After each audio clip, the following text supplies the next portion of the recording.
Bonjour Karine et bienvenue dans cette correction de ta copie. On va essayer pendant quelques minutes de voir les points positifs et un peu plus négatifs de ta copie. On va rentrer dans un détail notamment sur la manière dont tu raisonnes et j'imagine regarder avec précision la géométrie. Je te propose un premier temps, c'est de scroller ta copie très rapidement comme peut le faire un correcteur pour essayer d'identifier la forme et de voir qu'effectivement, eh bien, tu as une écriture qui est lisible, qui correspond à un futur instituteur, que tu encadres tes résultats et que tout ça a l'air dans la forme d'être plutôt bon. On va s'intéresser au fond et on commence tout de suite avec la première partie. N'hésite pas à avoir à côté de toi le sujet, le corrigé détaillé pour que tout ce que je vais te dire te serve au maximum.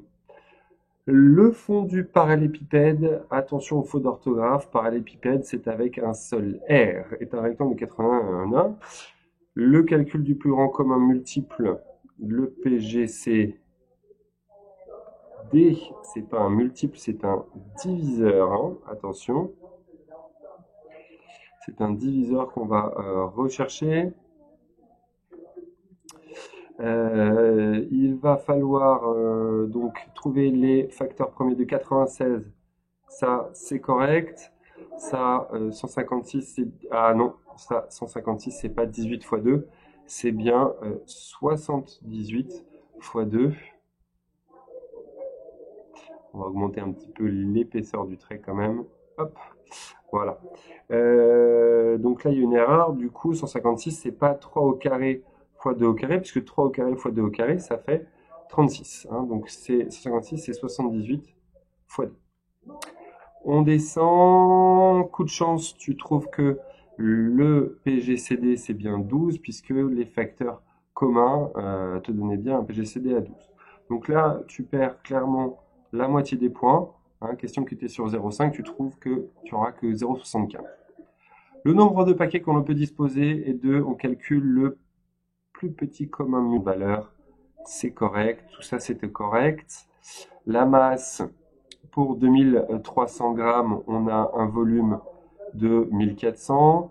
C'est correct.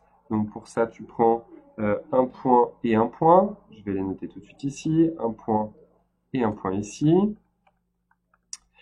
Tu donnes un tableau de valeur très bien pour essayer de tracer la droite. Oui, donc la droite, attention, est très précis, c'est bien, tu l'es, bravo. Donc là, il y a une bonne précision. Les unités, c'est correct, hein, donc OK pour les unités, OK pour les unités aussi. Là, par contre, on a un problème puisque c'est non pas f de x et g de x qui sont des nombres, hein, ce sont des images par la fonction, ce sont plutôt des droites qu'on devrait noter ici. Donc je n'hésite pas à mettre df pour droite et dg plutôt. Ok, détail, mais c'est bien. Donc pour le C, à la fois tu traces bien le repère, tu respectes les unités, tu prends 1,5 points. On avance. La fonction g qui a cette forme-là, ça nous donne du 0,5. Ça, c'est bien. Le calcul d'une image, l'image de 100, c'est correct aussi. Ça nous donne 0,5 points. Un tableau de valeur, j'imagine, pour calculer, enfin pour tracer ta droite, qu'on retrouve ici.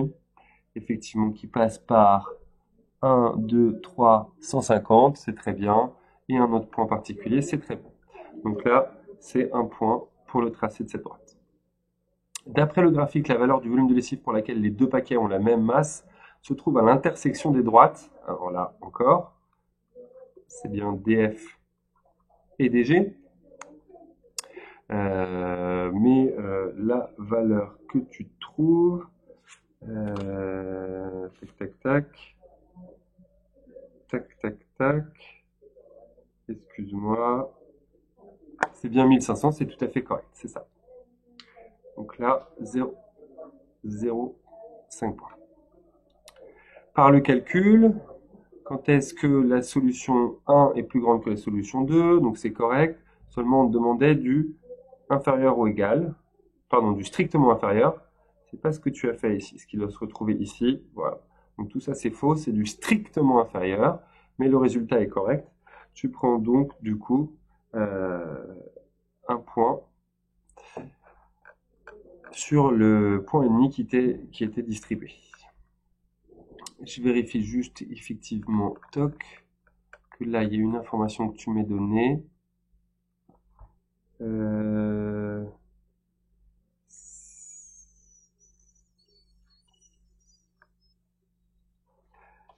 Excuse-moi, mais il me semble que tu as loupé une question. Retrouver par lecture graphique. Oui, tu me l'as noté ici. D'accord. Donc ça, c'est correct. Donc, ok. C'était la lecture graphique, effectivement, pour 2300. Tu trouves bien 1400 cm3 pour 2300 grammes. Et du coup, au niveau des points, je vérifie que je t'ai pas oublié de points. Tac, tac, tac. Un point et demi, c'est correct. Ok, tu as tous les points. Parfait. On passe à la partie 3. La face BFGC est un carré car chaque paquet est un cube. Un cube est composé de 6 faces carrées. Une face est ES. 1 cm sur le dessin représente 4 cm dans la réalité, donc 12 cm représente 3 cm sur le dessin, c'est d'accord. On représente un carré. Ok. Bien.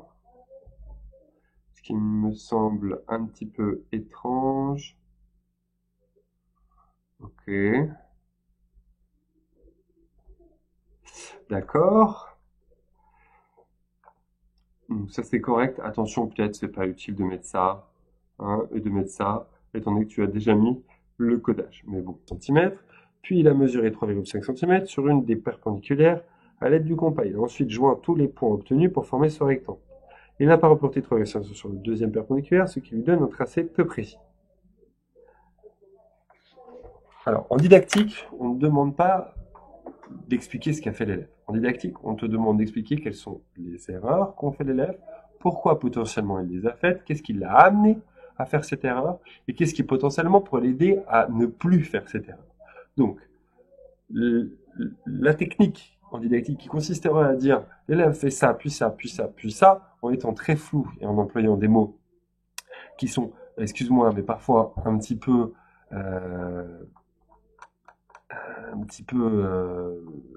enfantin. Quand je lis, je vais te donner un exemple. La construction est correcte. Il a fait figurer sur son schéma l'emplacement des angles droits grâce à un symbole qui permet de signaler la perpendiculaire. Et tu me mets le symbole. L'élève maîtrise le codage. Voilà, c'est pas la peine d'en faire des tonnes. Alors, l'écriture n'est pas conventionnelle. J'avais oublié la faute d'orthographe ici. Bon. Donc, on va voir que, effectivement, cette question 2 qui était notée sur 3 points, tu n'as pas du tout compris les attentes. Donc, je vais te mettre 0,5 points. Mais c'est vraiment cher payé. Donc, ça nous fait 0,5, 1 point, 1 point et demi, 3 points. 3 sur 14 pour la didactique. C'est à rebosser en toute urgence. 3. Donc, ça te fait 21 sur 40. Parce que les deux premières parties sont plutôt bien réussies, certes. Mais à ces 21, je vais enlever 2 points pour l'orthographe. D'accord? Parce que là, franchement, il faut que tu t'y prennes mieux. Et je vais lui enlever 1 point pour la présentation. J'ai eu du mal à me repérer dans ta copie. Sache que un correcteur, le jour du concours, il faut qu'il se retrouve sur ta copie très facilement. Ce qui fait une note finale de 18 sur 40.